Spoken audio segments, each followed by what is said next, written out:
everybody, I wanted to show you something that I thought would be useful when you're in a document. Say I give you like guided notes to fill in while I'm lecturing, or I give you an instruction sheet for an assignment or something to that where you have to read and you have to scroll through a large document. This document's not completed yet, but I'm working on it, as you can see.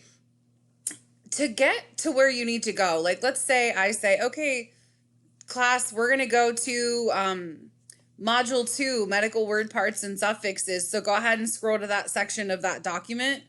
You can click over here where it says show document outline, and it literally shows you all of the headings, the subheaders, and all of that. So I'm telling you to go to module 3, medical word parts. You click and it automatically takes you to that location. Or if, I want you to go back up to assignments and I want to review the assignments for that section, it's right there. Outline, it takes you to the header for the outline, etc. I want you to go to medical or module part 2, etc. It's all right there. And this just gives you kind of a handy way to maneuver through a document without having to scroll through an entire page to find what you're looking for. I hope it helps.